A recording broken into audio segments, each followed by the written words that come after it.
Hi everyone, it's Paul Manna here with Democracy in 5 Minutes. Thanks for joining me today.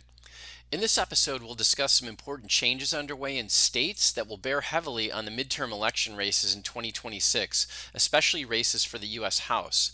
I'm referring here to recent events in states like Texas and California, where the topic of gerrymandering has taken center stage.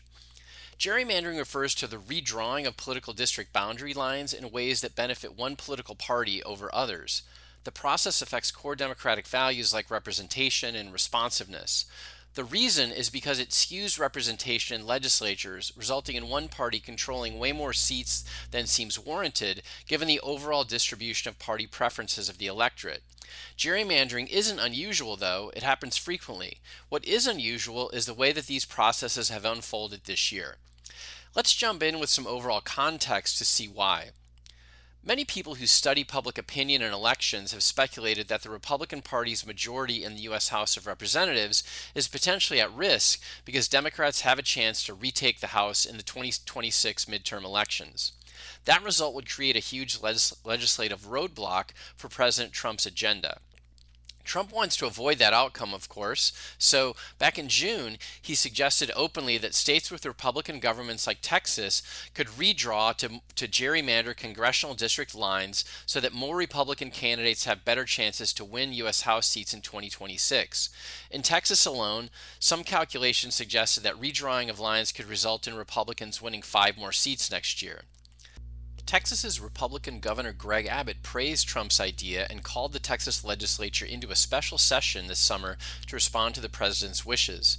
Texas Democrats tried to resist, which included fleeing to Illinois to deny the legislature a quorum, but ultimately they failed to stop Abbott and his allies.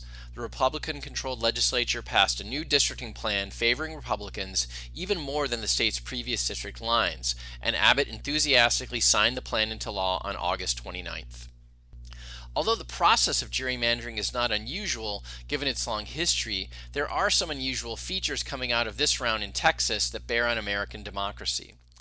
First, as I just mentioned, the idea of changing district lines in Texas emerged after President Trump encouraged the state to do it.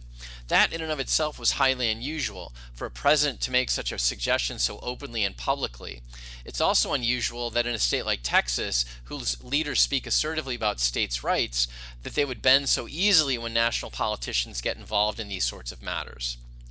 Second, the timing of redistricting at mid-decade also broke the common norm across states that redistricting is to occur not in the middle of a decade, but at the beginning of one.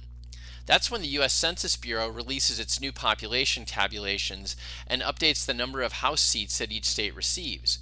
It makes sense to redraw district lines then, given those new population numbers. Texas's decision to redistrict at mid-decade clearly has no obvious administrative purpose. The real goal is simply to help Republicans hold the U.S. House. Being that blatant and open about redistricting to increase the effects of gerrymandering is unusual.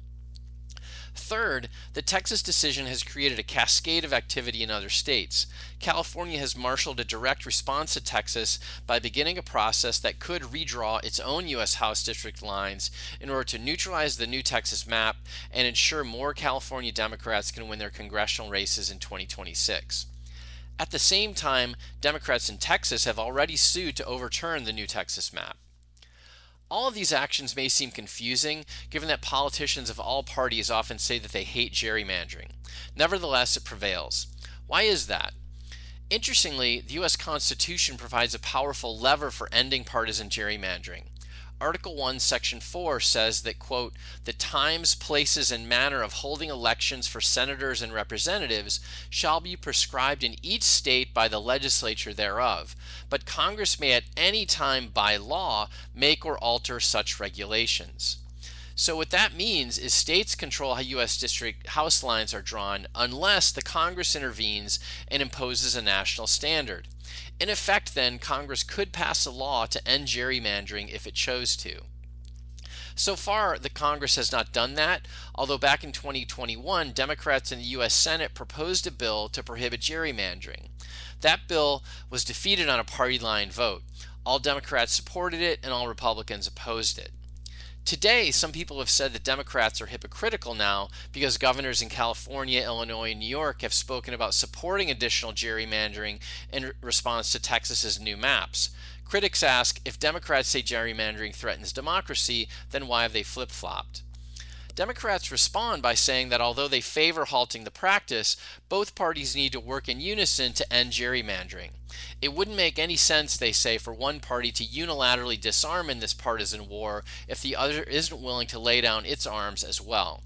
In short, Democrats say they would be willing to end gerrymandering, but only if Republicans go along with them. Given these unfolding events, which are sure to continue to play out, what can you do with today's information?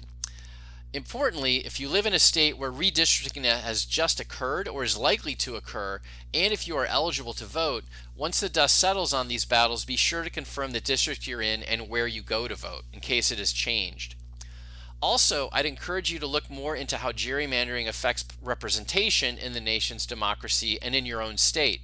As I mentioned, it generally leads to legislative bodies that do not reflect the party composition of individual states and the nation.